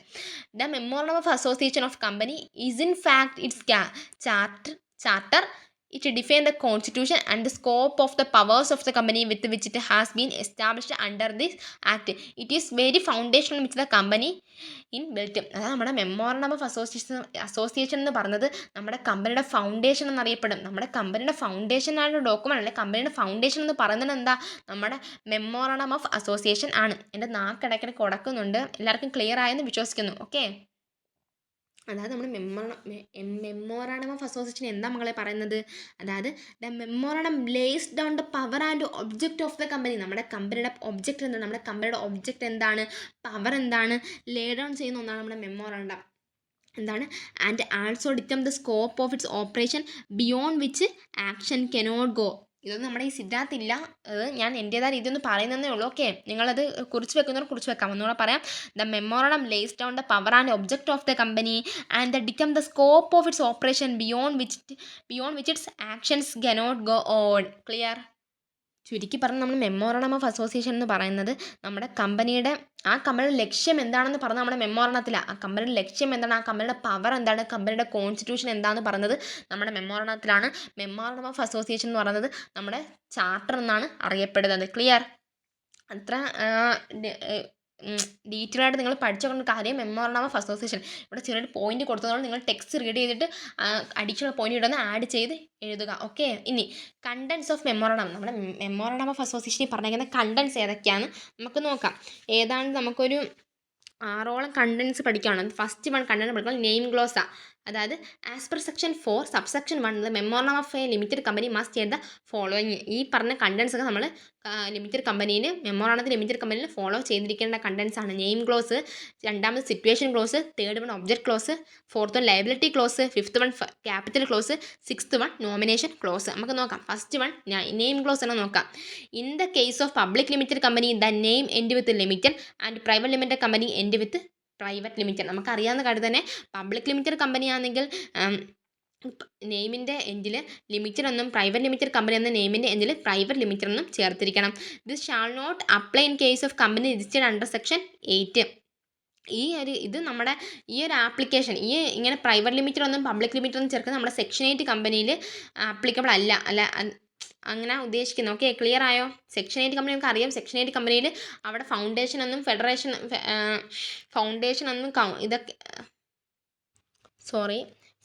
എന്നും ഫോറം എന്നും അസോസിയേഷൻ എന്നും ഫെഡറേഷൻ എന്നും കൗൺസിൽ എന്നൊക്കെ അവിടെ ചേർക്കേണ്ടത്. അപ്പം അതൊന്ന് ഓർത്ത് വെക്കുക. സെക്ഷൻ 8 കമ്പനിയിൽ ഇത് ആപ്ലിക്കേഷൻ അല്ല. ഇനി similarly in case of government company the name of the company shall not end with limited or private limited. അതായത് ഗവൺമെൻറ് കമ്പനിയിൽ ഇതുപോലെ ഗവൺമെൻറ് കമ്പനിയിലും ലിമിറ്റഡ് എന്നോ പ്രൈവറ്റ് ലിമിറ്റഡ് ഒന്നും നമുക്ക് കമ്പനിയുടെ നെയിമിൻ്റെ എൻഡിൽ ചേർക്കേണ്ട കാര്യമില്ല. അവിടെയും ഇത് ആപ്ലിക്കേഷൻ അല്ല എന്നാണ് പറയുന്നത്. ക്ലിയർ? ഇതാണ് നെയിം ക്ലോസിനെ പറ്റി പറഞ്ഞ് നമുക്ക് അറിയാവുന്ന കാര്യമാണ്. ഇനി സിറ്റുവേഷൻ ക്ലോസ് എന്ന് പറഞ്ഞാൽ എന്തുവാ? State in which registered office of the company is to be situated. അതായത് നമ്മുടെ രജിസ്റ്റേർഡ് ഓഫീസ് ഏത് സ്റ്റേറ്റിലാണ് സിറ്റുവേറ്റ് ചെയ്യുന്നത്, കമ്പനി രജിസ്റ്റേർഡ് ഓഫീസ് ഏത് സ്റ്റേറ്റിലാണ് സിറ്റുവേറ്റ് ചെയ്യുന്നത്, ആ ഒരു കാര്യം നമ്മുടെ സിറ്റുവേഷൻ ക്ലോസിൽ പറഞ്ഞത്. ഇനി ഒബ്ജക്ട് ക്ലോസ്, അതും സിമ്പിളാണ്. Object for which the company is proposed to be incorporated. അതായത് നമ്മുടെ കമ്പനി ഇൻകോർപ്പറേറ്റ് ചെയ്തിരിക്കുന്നത് ഏത് ഒബ്ജക്റ്റിൻ്റെ ബേസിസിലാണ്, ഏത് ഒബ്ജക്റ്റിന് വേണ്ടിയാണ് നമ്മുടെ കമ്പനി ഇൻകോർപ്പറേറ്റ് ചെയ്തിരിക്കുന്നത്, അതാണ് നമ്മുടെ ഒബ്ജക്റ്റ് ക്ലോസ്. നമ്മുടെ ഓരോ കണ്ടന്റിൻ്റെയും ആദ്യത്തെ ആ പേരിൽ തന്നെ ഉണ്ട്. ഇപ്പം നെയിം ക്ലോസ് അത് നെയിമിനെ പറ്റി പറയുന്നത്, സിറ്റുവേഷൻ ക്ലോസ് നമ്മുടെ കമ്പനി സിറ്റുവേറ്റ് ചെയ്യുന്നതിനെ പറ്റി പറയുന്നത്, ഒബ്ജക്റ്റ് ക്ലോസ് നമ്മുടെ കമ്പനിയുടെ ഒബ്ജക്റ്റിനെ പറ്റി പറഞ്ഞത്. അതുപോലെ ഓരോ കണ്ടന്റിനകത്തും അതിൻ്റെ എക്സ്പ്ലനേഷൻ അതിൽ തന്നെ ഉണ്ട്. നിങ്ങൾ കണക്ട് ചെയ്ത് പഠിക്കുക. ഇനി ലയബിലിറ്റി ക്ലോസ് എന്താ പറഞ്ഞത്? The liability of members of the company whether limited or unlimited and also state. അതായത് കമ്പനിയുടെ മെമ്പേഴ്സിന് ലയബിലിറ്റിയെ പറ്റി അതിൽ പറയുന്നത്. അതായത് ലിമിറ്റഡും ആവാം അൺലിമിറ്റഡും ആവാം. നോക്കാം. In the case of company limited by share that liability of its members is limited to the amount unpaid if any on share held by them. Company limited by ഷെയറിൻ്റെ കേസിലാണ് അവിടുത്തെ മെമ്പേഴ്സിന് ലയബിലിറ്റി ലിമിറ്റഡ് ആവുന്നത് അവരടയ്ക്കുള്ള ഷെയറിൻ്റെ unpaid amount വരെ ആയിരിക്കും അവരുടെ company limited ആവുന്നത്. ഇനി second one, in case of a company limited by guarantee the amount up to which each member undertake to contribute. അതായത് ഇപ്പോൾ കമ്പനി ലിമിറ്റഡ് ബൈ ഗ്യാരണ്ടി ആണ്, അവർ അവരുടെ ഓരോ മെമ്പേഴ്സും ഒരു ഗ്യാരണ്ടി എമൗണ്ട് പറഞ്ഞിട്ടുണ്ടായിരിക്കും. വൈൻഡിങ് അപ്പ് ടൈമിൽ അവരുടെ ഇത്ര ഇത്ര ഒരു എമൗണ്ട് ഞങ്ങൾ അവിടെ തന്നിരിക്കാം എന്ന് ഓരോ മെമ്പറും അവിടെ ഒരു ഗ്യാരണ്ടി എമൗണ്ട് പറഞ്ഞിട്ടുണ്ടായിരിക്കും. To the asset of the company in the event of its being wound up to the cost charge and expense of finding up. നമ്മൾ നമ്മുടെ types of company limited by guarantee വിളിച്ച ആ ഒരു കേസാണ് ഇവിടെ പറയുന്നത്. Okay, അത്രേ ഉള്ളൂ. ഇനി ക്യാപിറ്റൽ ക്ലോസ് അത് നോക്കാം. In the case of company having share capital, the amount of share capital with which the company is to be registered and the division there of into share of a fixed amount and the number of shares which subscribers to the memorandum agree to subscribe, the number of shares each subscriber to the memorandum intend to take. അതായത് നമ്മുടെ capital close അവർ പറഞ്ഞത് എന്താണെന്ന് വെച്ചാൽ എത്ര amount of share capital വെച്ചാണ് നമ്മുടെ company register ചെയ്തത്, ഈ ഷെയർ ക്യാപിറ്റൽ എത്ര ഷെയർ ഈ ഷെയർ ക്യാപിറ്റൽ നമ്മൾ എത്ര ഷെയറാണ് ഡിവൈഡ് ചെയ്തു, ഈ ഡിവൈഡ് ചെയ്ത ഷെയർ നമ്മൾ എത്ര ഷെയർ പബ്ലിക്കിന് സബ്സ്ക്രൈബ് ചെയ്തു എന്നുള്ള ഡീറ്റെയിൽസാണ് നമ്മുടെ ക്യാപിറ്റൽ ക്ലോസിൽ പറയുന്നത്. Is it clear? ഓക്കെ. ഇനി nomination close, last one nomination close ആണ്. അതായത് in case of A 1% company, ഇത് 1% കമ്പനിയുടെ കേസിലാണ് പറഞ്ഞത്. എന്താ 1% കമ്പനിയുടെ കേസിൽ മാത്രം ഇവർ പറഞ്ഞത്? കാരണം 1% കമ്പനിയിലല്ലേ ഉള്ളൂ മക്കളെ നോമിനി. അപ്പോൾ ആ നോമിനിയുടെ കാര്യങ്ങൾ ഇവിടെ പറഞ്ഞത്. The name of the person who in the event of the death of the subscriber shall become the member of the company. അതായത് നമ്മൾ നോമിനിയുടെ കാര്യത്തിൽ പഠിച്ച തന്നെ 1% കമ്പനിയിൽ ആ നോമിനി കാണില്ല, ആ നോമിനി എപ്പോഴാണ് മെമ്പറായി മാറുന്നത്? അവിടുത്തെ സബ്സ്ക്രൈബർ മരണപ്പെടുകയാണ് അല്ലെങ്കിൽ ഇൻകാപ്പബിളായി പോകുന്ന കേസിൽ അവിടുത്തെ നോമിനി ആയിരിക്കും പിന്നീട് മെമ്പറായി മാറുന്നത്. ആ ഒരു കേസാണ് നോമിനേഷൻ ക്ലോസിൽ പറഞ്ഞത്. അപ്പം ഏതൊക്കെ 6 contents? Name clause, situation clause, object clause, liability clause, capital clause, nomination clause. It's clear? നമ്മൾ എല്ലാം ആ പേരിൽ തന്നെ ഉണ്ട്. ഇനി ഫോം ഓഫ് മെമ്മോറണ്ടം, ഓരോ കമ്പനിയിലെ മെമ്മോറണ്ടം ഓരോ ഫോമിലാണ്. ഇപ്പം ഓരോ കമ്പനിയും ഓരോ ഫോമിലാണ് അറിയപ്പെടുന്നത്. നോക്കാം. ഇനി അതെങ്ങനെയൊക്കെ അറിയപ്പെടുന്നത് അവിടെ കൊടുത്തിരിക്കുന്നത്. കുറച്ച് ഇമ്പോർട്ടൻ്റ് ആണ്, എന്നാൽ നിങ്ങൾ പഠിക്കാൻ വളരെ സിമ്പിളാണ്, സ്കിപ്പ് ചെയ്യണ്ടായിരുന്നു. ഓക്കെ, നമുക്ക് മെമ്മോറണ്ടം ഓഫ് അസോസിയേഷൻ വെക്കുക. ഈ ഫോം എഴുതി വെക്കുന്നതുകൊണ്ട് നമുക്ക് പ്രത്യേകിച്ച് നഷ്ടമൊന്നും ഉണ്ടാവാൻ പോകുന്നില്ല. അപ്പം എല്ലാവരും ഒന്ന് പഠിച്ച് വെക്കും, വളരെ സിമ്പിളാണ്. നമുക്ക് നോക്കാം. Section 4 subsection 6 provide that the memorandum of company shall be in the respective form specified in table A, B, C, D and E schedule 1 as may be applicable to the company. ഇപ്പം ഈ company ഈ ഫോമിലായിരിക്കണം, ഈ company ഈ ഒരു table എയുടെ കീഴിലായിരിക്കും, അങ്ങനെയൊക്കെ പറയുന്ന കേസാണ് ഇവിടെ പറയുന്നത്. നോക്കാം നമുക്ക്. ടേബിൾ എയിലാണെങ്കിൽ memorandum of association of the company limited by share. അതായത് ടേബിൾ എയിൽ limited by share, company limited by ഷെയറിലുള്ള കമ്പനി ആണെങ്കിൽ അവിടെ MOA ടേബിൾ എയിലായിരിക്കും. ഇനി ലിമിറ്റഡ് ബൈ ഗ്യാരണ്ടിയിൽ നോട്ട് ഹാവിങ് ഷെയർ ക്യാപിറ്റൽ ആണെങ്കിൽ ടേബിൾ ബിയിലും, ലിമിറ്റഡ് ബൈ ഗ്യാരണ്ടിയിൽ ഹാവിങ് ഷെയർ ക്യാപിറ്റൽ ആണെങ്കിൽ ടേബിൾ സിയിലും. ഇനി unlimited company not having share capital ആണ് ടേബിൾ ഡിയിലും, unlimited company not having share capital ആണെങ്കിൽ table ഇയിലുമായിരിക്കും. Not having share capital ആണ് ടേബിൾ ഡിയിലും, ഹാവിങ് ഷെയർ ക്യാപിറ്റൽ ടേബിൾ ഇയിലുമായിരിക്കും. ക്ലിയർ ആണോ? ടേബിൾ എ ഏതാണ്? Limited by share. Table B ആണെങ്കിൽ limited by guarantee having share capital. Table C ആണെങ്കിലോ table B ആണെങ്കിൽ limited by guarantee not having share capital. Table C ആണെങ്കിൽ limited by guarantee having share capital. Table D ആണെങ്കിൽ unlimited company and not having share capital. Table E ആണെങ്കിൽ unlimited company and having share capital. എന്താ മക്കളെ ഈ having share ക്യാപിറ്റലും not having share ക്യാപിറ്റലും? അതെന്താ നമുക്കറിയാമോ? ഹാവിങ് ഷെയർ ക്യാപിറ്റൽ എന്ന് പറഞ്ഞാൽ നമ്മുടെ ഫണ്ട് എങ്ങനെ റൈസ് ചെയ്യുന്നത്? പബ്ലിക് കമ്പനി ആണെങ്കിൽ അവരുടെ ഷെയർ പബ്ലിക്കിന് സബ്സ്ക്രൈബ് ചെയ്തിട്ട് അവരുടെ ഫണ്ട് റൈസ് ചെയ്യണം. അപ്പം പബ്ലിക്കിന് നമ്മൾ ഷെയർ സബ്സ്ക്രൈബ് ചെയ്യുകയാണെങ്കിൽ അവിടെ ഹാവിങ് ഷെയർ ക്യാപിറ്റൽ. അങ്ങനെ സബ്സ്ക്രൈബ് ചെയ്യുന്നില്ലെങ്കിൽ അത് നമുക്ക് നോട്ട് ഹാവിങ് ഷെയർ ക്യാപിറ്റൽ എന്ന് പറയാം. പബ്ലിക്കിന് നമ്മൾ ഷെയർ സബ്സ്ക്രൈബ് ചെയ്യുന്നുണ്ടെങ്കിൽ ഹാവിങ് ഷെയർ ക്യാപിറ്റലും, പബ്ലിക്കിന് ഷെയർ സബ്സ്ക്രൈബ് ചെയ്യാതെ നമ്മൾ ചെയ്യുന്നെങ്കിൽ അത് നമുക്ക് നോട്ട് ഹാവിങ് ഷെയർ ക്യാപിറ്റൽ എന്ന് പറയാം. ക്ലിയർ? അതാണ് ഫോം ഓഫ് മെമ്മോറണ്ടം. സിമ്പിൾ അല്ലേ? ഇനി ആർട്ടിക്കിൾസ് ഓഫ് അസോസിയേഷൻ എന്ന് പറഞ്ഞാൽ നമ്മുടെ കമ്പനിയുടെ സബ്സിഡിയറി ഡോക്യുമെൻ്റ് ആണ്. എന്താണ് കമ്പനിയുടെ സബ്സിഡിയറി ഡോക്യുമെൻറ്റ്? മെയിൻ ഡോക്യുമെൻറ്റ് അതായത് നമ്മുടെ കമ്പനിയുടെ ഫൗണ്ടേഷൻ, നമ്മുടെ മെയിൻ ഡോക്യുമെൻറ്റ് എന്ന് പറഞ്ഞാൽ നമ്മുടെ MOA ആണ്, മെമ്മോറണ്ടം ഓഫ് അസോസിയേഷൻ ആണ്. കമ്പനിയുടെ സബ്സിഡിയറി ഡോക്യുമെൻറ്റ് എന്ന് പറഞ്ഞാൽ ഈ മെയിൻ ഡോക്യുമെൻറ്റ് താഴെയുള്ള ഡോക്യുമെൻറ്റ്, മെയിൻ ഡോക്യുമെൻറ്റിന് ശേഷം ഇമ്പോർട്ടൻ്റ് ഡോക്യുമെൻറ്റ് അല്ലെങ്കിൽ മെയിൻ ഡോക്യുമെൻറ്റ് കഴിഞ്ഞിട്ടുള്ള ഡോക്യുമെൻ്റ് ആണ് സബ്സിഡിയറി ഡോക്യുമെൻറ്റ്. നമ്മുടെ ആർട്ടിക്കിൾസ് ഓഫ് അസോസിയേഷൻ അങ്ങനെ ഡോക്യുമെൻ്റ് ആണ് നമ്മുടെ കമ്പനിയിലെ ആർട്ടിക്കിൾസ് ഓഫ് അസോസിയേഷൻ എന്ന് പറഞ്ഞത് ആ ഡോക്യുമെൻറ്റ് നമ്മുടെ കമ്പനിയിലെ സബ്സിഡിയറി ഡോക്യുമെൻ്റ് എന്നാണ് അറിയപ്പെടുന്നത്. അതിലെന്താ പറഞ്ഞത് നോക്കാം. The articles of the company shall contain the regulation four management of the company. എന്താ മക്കളെ പറയുന്നത്? നമ്മുടെ കമ്പനിയിലെ മാനേജ്മെൻറ്റ് റെഗുലേഷൻസ് എങ്ങനെയാണ്, റൂൾസ് എങ്ങനെയാണ്, ആ കമ്പനി ഏതൊക്കെ റൂൾസ് പ്രകാരം, ഏതൊക്കെ റൂൾസ് ആൻഡ് റെഗുലേഷൻസ് പ്രകാരം ആ കമ്പനി മുന്നോട്ട് പോകുന്നത്, അതായത് internal management of the company നമുക്കതിനെ ചുരുക്കി പറയാം. അവിടെയും നിങ്ങൾക്ക് വേണമെങ്കിൽ ഇങ്ങനെ സ്പെഷ്യൽ ഒരു പോയിന്റ് ആയിട്ട് എഴുതാം. The articles of association briefly called articles is the second important document which has be filed with register at the time of registration of a company. The document contains the rules, regulations, bylaw for the internal management of the company. നമ്മുടെ കമ്പനിയിലെ internal management bylaws, internal management ബൈലോസും റൂൾസും regulations ഒക്കെ അടങ്ങിയിട്ടുള്ള ഡോക്യുമെൻ്റാണ് നമ്മുടെ articles of association എന്ന document. അത് നമ്മുടെ രജിസ്ട്രേഷൻ ഓഫ് കമ്പനി, ആ ടൈമിൽ കമ്പനി രജിസ്റ്റർ ചെയ്യുന്ന ടൈമിൽ നമ്മുടെ രജിസ്ട്രാറിന് ഫയൽ ചെയ്യുന്ന ഒരു സെക്കൻഡ് ഇമ്പോർട്ടൻറ്റ് ഡോക്യുമെൻ്റാണ് നമ്മുടെ ആർട്ടിക്കിൾസ് ഓഫ് അസോസിയേഷൻ. അതിനെ നമുക്ക് ബ്രീഫ്ലി ആർട്ടിക്കിൾസ് എന്ന് വിളിക്കാം. ഇങ്ങനെയൊക്കെ നമുക്ക് എഴുതാം. അതുപോലെ the articles of association lay down the modes in which the object of the company are to be carried out by the members. ഈ മെമ്പേഴ്സ്, അതായത് നമ്മുടെ മെമ്മോറാണ്ടം ഓഫ് അസോസിയേഷനിൽ പറഞ്ഞത് ഏത് ലക്ഷ്യത്തിന് അല്ലെങ്കിൽ ഏത് ഒബ്ജക്റ്റ് വെച്ചാണ് നമ്മുടെ കമ്പനി ഫോം ചെയ്യേണ്ടത്, അതാണ് മെമ്മോറാണ്ടം ഓഫ് അസോസിയേഷനിൽ പറഞ്ഞത്. ആ ഒബ്ജക്റ്റ്, അവിടെ പറഞ്ഞ ഒബ്ജക്റ്റ് എങ്ങനെയൊക്കെ ക്യാരി ഔട്ട് ചെയ്യണം, നമ്മുടെ കമ്പനിയിൽ അല്ലെങ്കിൽ നമ്മുടെ ബിസിനസ്സിൽ അത് എങ്ങനെയൊക്കെ ക്യാരി ഔട്ട് ചെയ്യണമെന്നാണ് നമ്മുടെ ആർട്ടിക്കിൾസ് ഓഫ് അസോസിയേഷനിൽ പറയുന്നത്. ഓക്കെ, ക്ലിയർ ആണോ? ഇനി ടേബിൾ എഫിൽ ഷെഡ്യൂൾ 1 എന്തൊക്കെയാണ് പറഞ്ഞിരിക്കുന്നത്? Provide that matter shall be contain the articles of company limited by share there as follows. കുറച്ച് കണ്ടൻസ് അവിടെയും പറഞ്ഞിട്ടുണ്ട്, അല്ലെങ്കിൽ കമ്പനി ലിമിറ്റഡ് ബൈ ഷെയറിൽ പറഞ്ഞിരിക്കുന്ന കുറച്ച് കണ്ടൻസ് അവിടെ പറഞ്ഞിരിക്കുന്നത് നോക്കാം. Interpretation, share capital and variation of rights, lien, call on shares, transfer of shares, transmission of shares, forfeiture of shares, alteration of capital, capitalisation of profit, buyback of shares, general meeting, procedure at general meeting, adjournment of meeting, voting right, proxy, board of directors, proceedings of the board, chief executive officer, manager, company secretary or chief financial officer, the seal, dividend and reserve, accounts, winding up, ഇൻഡിമെൻറ്റി. കുറച്ചധികം points ഉണ്ട്. നിങ്ങൾക്ക് ഓർമ്മ വരുന്നതനുസരിച്ച് എന്തെങ്കിലും ഒരു ട്രിക്കൊക്കെ അനുസരിച്ച് നിങ്ങൾക്ക് പഠിക്കാം. അതായത് ഇപ്പോൾ ഇവിടെ ട്രിക്ക് പറയാൻ നമുക്ക് ഷെയറുമായിട്ട് ബന്ധപ്പെട്ട എത്ര പോയിന്റ് ഉണ്ടെന്ന് നോക്കാം.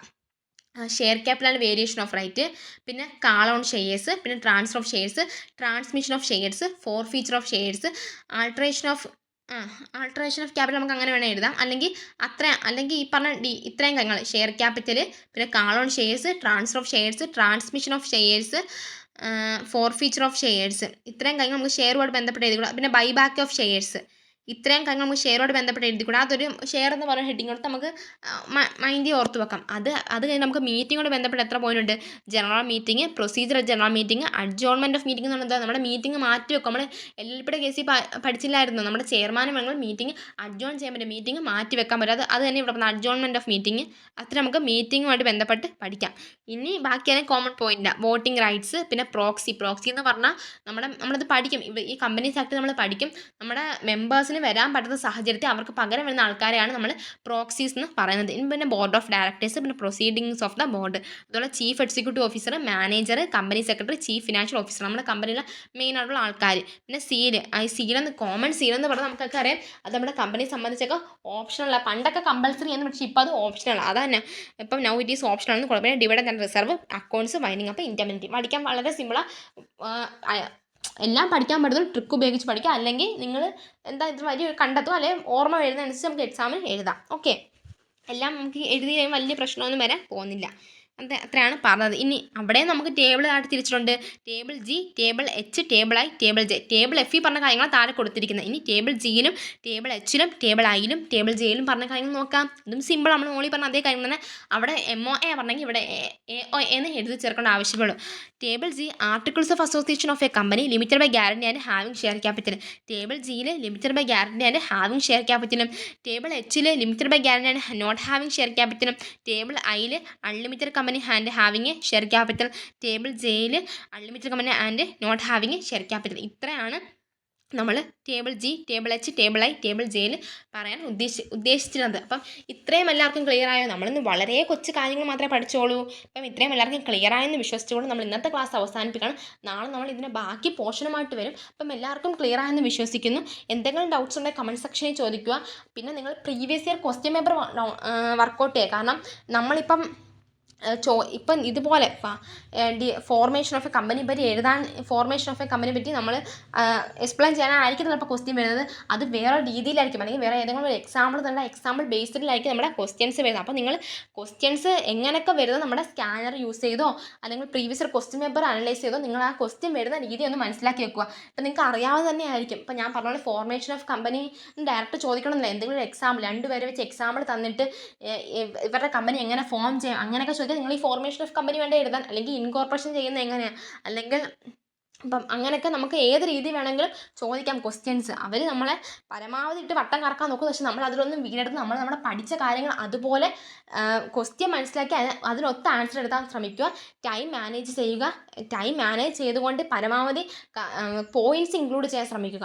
ചുമ്മാ കുറച്ച് കാര്യങ്ങൾ എഴുതി വെച്ചൊന്നും മാർക്ക് കിട്ടില്ല. അതിനകത്ത് കറക്റ്റ് പോയിൻറ്റ്സ് ഇൻക്ലൂഡ് ചെയ്ത് എത്രത്തോളം നന്നായി നമുക്ക് പ്രസൻറ്റ് ചെയ്യണം അത്രത്തോളം നന്നായി നമ്മൾ പ്രസൻറ്റ് ചെയ്യാൻ ശ്രമിക്കുക. അങ്ങനെ പ്രസൻറ്റ് ചെയ്യാൻ പറ്റണമെങ്കിൽ നിങ്ങൾ ക്വസ്റ്റ്യൻസ് വർക്കൗട്ട് ചെയ്യണം. ഇത് മാത്രം നിങ്ങൾ പഠിച്ചുകൊണ്ട് പോകാതെ നിങ്ങൾ ടെക്സ്റ്റ് റീഡ് ചെയ്യുകയും ക്വസ്റ്റ്യൻസ് വർക്കൗട്ട് ചെയ്തുകൊണ്ട് പോകുമ്പോൾ നിങ്ങൾക്ക് ലോയിൽ നല്ല മാർക്കോടെ സ്കോർ ചെയ്യാൻ പറ്റും. ഓക്കെ, അപ്പം എല്ലാവർക്കും ഇത്രയും ക്ലിയർ ആയെന്ന് വിശ്വസിക്കുന്നു. നമുക്ക് മറ്റൊരു വീഡിയോ ഉടനെ വരാം. Thank you for watching.